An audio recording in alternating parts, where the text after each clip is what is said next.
So Bengaluru ಗ್ರಾಮಾಂತರದಲ್ಲಿ doctor Manjunath ಅವರು ಮುನ್ನಡೆಯನ್ನ ಕಾಯ್ದುಕೊಳ್ತಾ ಇದ್ದಾರೆ. ಬೆಂಗಳೂರು ಕೇಂದ್ರದಲ್ಲಿ PC ಮೋಹನ್ ಅವರು ಮುನ್ನಡೆಯನ್ನ ಕಾಯ್ದುಕೊಳ್ತಾ ಇದ್ದಾರೆ. ಬಾಗಲಕೋಟೆಯಲ್ಲಿ ಗದ್ದಿಗೌಡರು ಮುನ್ನಡೆಯನ್ನ ಕಾಯ್ದುಕೊಳ್ತಾ ಇದ್ದಾರೆ. ಅಂಚೆ ಮತದಾನದಲ್ಲಿ ಮಾತ್ರ ಹೇಳ್ತಾ ಇದ್ವಿ ನಿಮಗೆ ಇದನ್ನ. ಇನ್ನು ದಾವಣಗೆರೆಯಲ್ಲಿ ಗಾಯತ್ರಿ ಸಿದ್ದೇಶ್ವರ್ ಅವರು ಮುನ್ನಡೆಯಲ್ಲಿದ್ದಾರೆ. ಸೊ ಹಾಗಾಗಿ ಆ 4 ನಂಬರ್ಸ್ಗಳು ನಿಮಗೆ ಕೆಳಗಡೆ ಕಾಣಿಸ್ತಾ ಇದೆ ಕರ್ನಾಟಕದ್ದು. ಆ ನಂಬರ್ಸ್ ಗಳನ್ನ ನೋಡ್ತಾ ಹೋದಾಗ ನಿಮಗೆ 4ರಲ್ಲಿ ಮುನ್ನಡೆ ಇದೆ. ಮೇಲ್ ಟಾಪ್ ಅಲ್ಲಿ ನಿಮಗೆ 5 ಕಾಣಿಸ್ಕೊಳ್ತಾ ಇದೆ. INDIA ಒಕ್ಕೂಟವು ಕೂಡ 1ರಲ್ಲಿ ಮುನ್ನಡೆಯನ್ನ ಪಡ್ಕೊಳ್ತಾ ಇದೆ. ಎಲ್ಲವೂ ಕೂಡ ಈಗ ಸದ್ಯಕ್ಕೆ ಇಡೀ ದೇಶಾದ್ಯಂತ ನಿಮಗೆ ಮುನ್ನಡೆ ಕಾಯ್ದುಕೊಳ್ತಾ ಇದ್ರೆ ಅದು ಅಂಚೆ ಮತದಾನದ್ದು ಚೇಂಜ್ ಆಯ್ತು. ಇವಾಗ ದಾವಣಗೆರೆಯಲ್ಲಿ ಕಾಂಗ್ರೆಸ್ ಮುನ್ನಡೆಗೆ ಬಂದಿದೆ. ಇದು ಕೂಡ ಅಂಚೆ ಮತದಾನದ ಲೆಕ್ಕಾಚಾರ ನಾವು ಹೇಳ್ತಾ ಇರತಕ್ಕಂಥದ್ದು. ಆರಂಭದಲ್ಲಿ ಗಾಯತ್ರಿ ಸಿದ್ದೇಶ್ವರ್ ಇದ್ರು ಬಿಜೆಪಿಯಿಂದ, ಈಗ ಪ್ರಭಾ ಮಲ್ಲಿಕಾರ್ಜುನ್ ಅವರು ಲೀಡ್ ಅಲ್ಲಿದ್ದಾರೆ ಅಂತಕ್ಕಂಥದ್ದು ಬರ್ತಾ ಇದೆ. ಒಟ್ಟಾರೆ ಕರ್ನಾಟಕದ 4 ಚಿತ್ರಣಗಳು ಸಿಗ್ತಾ ಇದೆ. 3ರಲ್ಲಿ ಬಿಜೆಪಿ, 1ರಲ್ಲಿ ಕಾಂಗ್ರೆಸ್ ಮುನ್ನಡೆ. ಬೆಂಗಳೂರು ಗ್ರಾಮಾಂತರ ಡಾಕ್ಟರ್ ಮಂಜುನಾಥ್ ಅಂಚೆ ಮತದಾನದಲ್ಲಿ ಇದು ಲೀಡ್ ಪಡ್ಕೊಳ್ತಾ ಇದ್ದಾರೆ.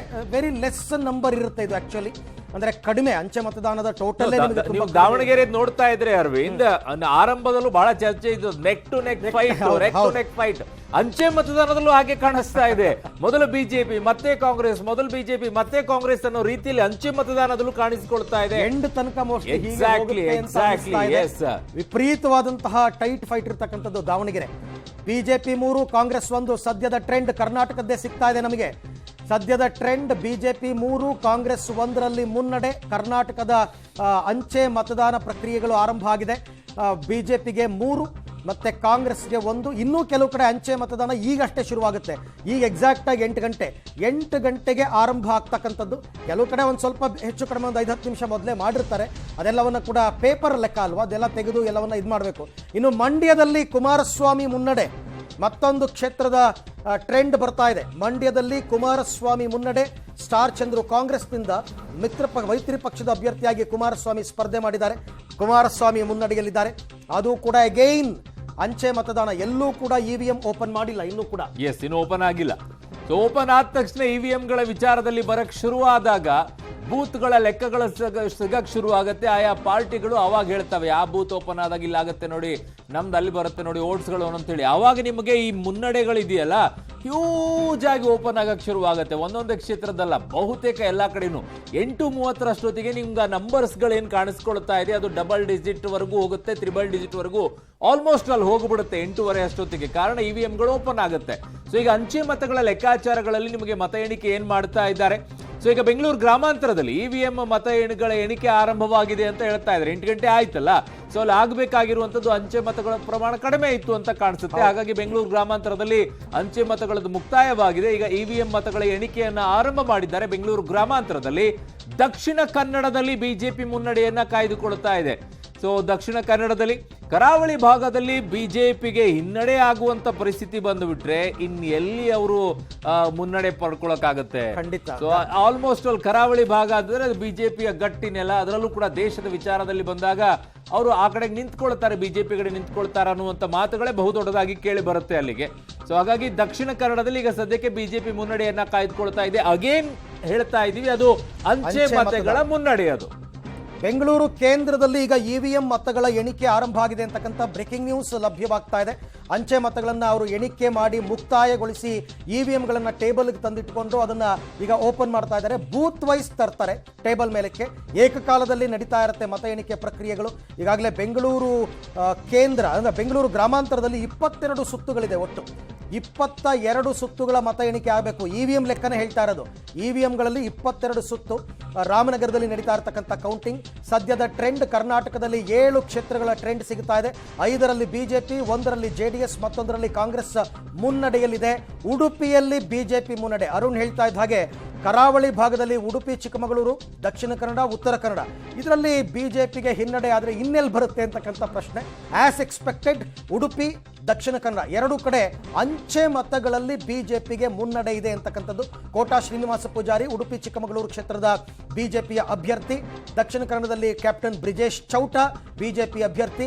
ಎಲ್ಲರೂ ಅಂಚೆ ಮತಗಳಲ್ಲಿ ಮುನ್ನಡೆಯಲ್ಲಿ ಇದ್ದಾರೆ. ಒಟ್ಟು 8 ಕ್ಷೇತ್ರಗಳ ಟ್ರೆಂಡ್ ಸಿಗ್ತಾ ಇದೆ. 6ರಲ್ಲಿ ಬಿಜೆಪಿ ಇನ್ನೊಂದು ಆಡ್ ಆಗಿದೆ. 1 JDS, 1 ಕಾಂಗ್ರೆಸ್. ಉಡುಪಿ, ದಕ್ಷಿಣ ಕನ್ನಡ ಎಲ್ಲ ಕಡೆಯಲ್ಲೂ ಕೂಡ ಬಿಜೆಪಿ ಮುನ್ನಡೆಯಲ್ಲಿದ್ದರೆ 1 ಕ್ಷೇತ್ರ ದಾವಣಗೆರೆಯಲ್ಲಿ ಕಾಂಗ್ರೆಸ್ ಮತ್ತು ಮಂಡ್ಯದಲ್ಲಿ JDS ಮುನ್ನಡೆಯಲ್ಲಿದೆ. ಸೊ ಮಂಡ್ಯದಲ್ಲಿ ಕುಮಾರಸ್ವಾಮಿ ಅವರು ಮುನ್ನಡೆಯನ್ನ ಕಾಯ್ದುಕೊಳ್ತಾ ಇದ್ದಾರೆ ಅಂಚೆ ಮತದಾನದಲ್ಲಿ. ಅಲ್ಲಿ ಯಾವುದು ಕೂಡ ಹಿನ್ನಡೆ ಅಂತ ಕಾಣಿಸಿಕೊಳ್ತಾ ಇಲ್ಲ. ಲೈಕ್ ದಾವಣಗೆರೆಯಲ್ಲಿ ಆರಂಭದಲ್ಲಿ ಬಿಜೆಪಿ ಮುನ್ನಡೆಯನ್ನ ಕಾಯ್ದುಕೊಳ್ತು ಅಂಚೆ ಮತದಾನದಲ್ಲಿ. ಅದಾದ ನಂತರ ಕಾಂಗ್ರೆಸ್ ಅಲ್ಲಿ ಮುನ್ನಡೆಯನ್ನ ಕಾಯ್ದುಕೊಳ್ತು, ಬಿಜೆಪಿ ಹಿನ್ನಡೆಯನ್ನ ಅನುಭವಿಸಬೇಕಾಯಿತು. ಬಟ್ ಮಂಡ್ಯದಲ್ಲಿ ಕುಮಾರಸ್ವಾಮಿ ಅವರು ಅಂಚೆ ಮತಗಳಲ್ಲಿ ಮುನ್ನಡೆಯನ್ನೇ ಕಾಯ್ದುಕೊಂಡು ಹೋಗ್ತಾ ಇದ್ದಾರೆ. ಬೆಂಗಳೂರು ಗ್ರಾಮಾಂತರದಲ್ಲೂ ಕೂಡ ಅಷ್ಟೇ ಅಂಚೆ ಮತದಾನದಲ್ಲಿ ಮುನ್ನಡೆಯನ್ನ ಡಾಕ್ಟರ್ ಮಂಜುನಾಥ್ ಅವರು ಕಾಯ್ದುಕೊಳ್ತಾ ಇದ್ದಾರೆ. ವ್ಯತ್ಯಾಸಗಳು ಕಾಣಿಸಿಕೊಳ್ತಾ ಇಲ್ಲ. ತುಂಬಾ tough neck to neck fight ಅನ್ನುವಂಥದ್ದು ಬೆಂಗಳೂರು ಗ್ರಾಮಾಂತರ ಕ್ಷೇತ್ರವೂ ಕೂಡ ಇದೆ ಅದರಲ್ಲಿ. ಹಾಗಾಗಿ ಅಂಚೆ ಮತದಾನದಲ್ಲಿ ಅಂತಹ ನೆಕ್ ಟು ನೆಕ್ ಆಗಿ ಏನು ಕಾಣಿಸ್ಕೊಳ್ತಾ ಇಲ್ಲ. ಸೊ ಅಲ್ಲಿ ಮುನ್ನಡೆಯನ್ನ ಡಾಕ್ಟರ್ ಮಂಜುನಾಥ್ ಅವರು ಕಾಯ್ದುಕೊಳ್ತಾ ಇದ್ದಾರೆ. ಲೈಕ್ ದಾವಣಗೆರೆ ರೀತಿಯಲ್ಲಿ ಅಲ್ಲಿ ಕಾಣಿಸ್ತಾ ಇಲ್ಲ. ಬಾಗಲಕೋಟೆಯಲ್ಲೂ ಕೂಡ ಹಾಗೆ ಯಾವುದೇ ರೀತಿಯಾದ ವ್ಯತ್ಯಾಸ ಕಾಣಿಸ್ತಾ ಇಲ್ಲ. ದಕ್ಷಿಣ ಕನ್ನಡದಲ್ಲೂ ಕೂಡ ಹಾಗೆ ಯಾವುದೇ ರೀತಿಯಾದಂತಹ ವ್ಯತ್ಯಾಸಗಳು ಕಾಣಿಸ್ಕೊಳ್ತಾ ಇಲ್ಲ. ಉಡುಪಿ ಚಿಕ್ಕಮಗಳೂರು ಕ್ಷೇತ್ರದಲ್ಲೂ ಅಷ್ಟೇ ಯಾವುದೇ ರೀತಿಯಾದಂತಹ ವ್ಯತ್ಯಾಸಗಳು ಕಾಣಿಸ್ಕೊಳ್ತಾ ಇಲ್ಲ. ಸದ್ಯಕ್ಕೆ ಅಂಚೆ ಮತದಾನದಲ್ಲಿ ಅವರೆಲ್ಲರೂ ಕೂಡ ಮುನ್ನಡೆಯನ್ನ ಕಾಯ್ದುಕೊಳ್ತಾ ಇದ್ದಾರೆ. ನಿಮಗೆ ಜೆಡಿಎಸ್ ಒಂದು ಮುನ್ನಡೆ ಎಲ್ಲಿ ಅಂತಂದ್ರೆ ಅದು ಮಂಡ್ಯ, ಕಾಂಗ್ರೆಸ್ ಎಲ್ಲಿ ಮುನ್ನಡೆ ಅಂತಂದ್ರೆ ಅದು ದಾವಣಗೆರೆ. ಸೊ ಹಾಗಾಗಿ ಇವೆರಡು ಕ್ಷೇತ್ರಗಳು ಅಲ್ಲಿದೆ. ಇನ್ನುಳಿದಂತ 6 ಕ್ಷೇತ್ರಗಳು ಬಿಜೆಪಿ ಯಾವ್ಯಾವ ಭಾಗಗಳಲ್ಲಿ ಇದಾವೆ ಅನ್ನುವಂಥದ್ದು ನಿಮ್ಮ ಮುಂದೆ ಹೇಳ್ತಾ ಹೋಗ್ತಾ ಇದ್ದೀವಿ. ಈಗ ಸದ್ಯಕ್ಕೆ ಬೆಂಗಳೂರು ಗ್ರಾಮಾಂತರದಲ್ಲಿ ಡಾಕ್ಟರ್ ಮಂಜುನಾಥ್ ಅವರು ಅಂಚೆ ಮತದಾನದಲ್ಲಿ ಮುನ್ನಡೆಯನ್ನ ಕಾಯ್ದುಕೊಂಡಿದ್ದಾರೆ. ಇನ್ನು ಇವಿಎಂ ಓಪನ್ ಆಗಿದೆ ಹಲವು ಕ್ಷೇತ್ರಗಳಲ್ಲಿ. ಅದರ ಹೋಗುತ್ತೆ ಒಂದೊಂದು ಓಪನ್ ಆಗಕ್ಕೆ ಅಟ್ಲೀಸ್ಟ್ ಒಂದು ಬೂತ್ ನ ಇವಿಎಂಗಳು ಕ್ಲಿಯರ್ ಆಗಬೇಕು ಅಂತಂದ್ರೆ ಕನಿಷ್ಠ ಅಂದ್ರೂ 15ರಿಂದ 20 ನಿಮಿಷಗಳು ಬೇಕಾಗತ್ತೆ. ಬಳ್ಳಾರಿಯಲ್ಲಿ ಶ್ರೀರಾಮುಲು ಮುನ್ನಡೆ, ಇದು ಕೂಡ ಅಂಚೆ ಮತಗಳೇ. ಬಳ್ಳಾರಿಯಲ್ಲಿ ಅಂದ್ರೆ ಅಲ್ಲಿಗೆ ಮುನ್ನಡೆ ಲೆಕ್ಕದಲ್ಲಿ, ಅಂಚೆ ಮತಗಳ ಮುನ್ನಡೆ ಲೆಕ್ಕದಲ್ಲಿ ಬಿಜೆಪಿಗೆ 7, ಜೆಡಿಎಸ್ 1 ಮತ್ತು ಕಾಂಗ್ರೆಸ್ 1 ಕ್ಷೇತ್ರ. ಬಳ್ಳಾರಿಯಲ್ಲಿ ಶ್ರೀರಾಮುಲು ಅಂಚೆ ಮತಗಳ ಎಣಿಕೆಯನ್ನ ಮಾಡಿದಾಗ ಅದರಲ್ಲಿ ಮುನ್ನಡೆಯಲ್ಲಿ ಇದ್ದಾರೆ ಅಂತಕ್ಕಂಥದ್ದು. ಮತ್ತೆ ಇಂಡಿಯಾ ವಿಚಾರಕ್ಕೆ ಬರೋದಾದ್ರೆ, ಒಟ್ಟಾರೆ ದೇಶದ ವಿಚಾರಕ್ಕೆ ಬರೋದಾದ್ರೆ NDA 35, ಇಂಡಿಯಾ ಒಕ್ಕೂಟ 15, ಇತರರು 5 ಮೇಲ್ಗಡೆ ಕಾಣಿಸ್ಕೊಳ್ತಾ ಇದೆ ದಪ್ಪಕ್ಷರಗಳಲ್ಲಿ, ತಾವು ಗಮನಿಸ್ತಾ ಇದ್ದೀರಾ. NDA 35, ಇಂಡಿಯಾ 15 ಮತ್ತು ಇತರರು 5. ಇದು ದೇಶದ ಲೆಕ್ಕಾಚಾರ. ನಮ್ಮ ರಾಜ್ಯದಲ್ಲಿ 9 ಕ್ಷೇತ್ರಗಳ ಟ್ರೆಂಡ್ ಇಲ್ಲಿ ತನಕ ನಮಗೆ ಗೊತ್ತಾಗಿರ್ತಕ್ಕಂಥದ್ದು. 7ರಲ್ಲಿ ಬಿಜೆಪಿ, 1 ಜೆಡಿಎಸ್ ಮತ್ತು 1 ಕಾಂಗ್ರೆಸ್. ಈಗ ಲೇಟೆಸ್ಟ್ ಬರ್ತಾ ಇರೋದು ಬಳ್ಳಾರಿ, ಅದು ಕೂಡ ಅಂಚೆ ಮತನೇ. ಬಳ್ಳಾರಿಯಲ್ಲಿ ಶ್ರೀರಾಮುಲು ಅವರು ಮುನ್ನಡೆಯನ್ನ ಕಾಯ್ದುಕೊಂಡಿದ್ದಾರೆ ಅಂತ. ಓಕೆ, ಉತ್ತರ ಪ್ರದೇಶದಲ್ಲಿ ಬಿಜೆಪಿ ಮುನ್ನಡೆ ಅಂತ ಹೇಳ್ತಾ ಇದ್ದಾರೆ. ಉತ್ತರ ಪ್ರದೇಶದಲ್ಲಿ ಅಂತ ಅಭೂತಪೂರ್ವ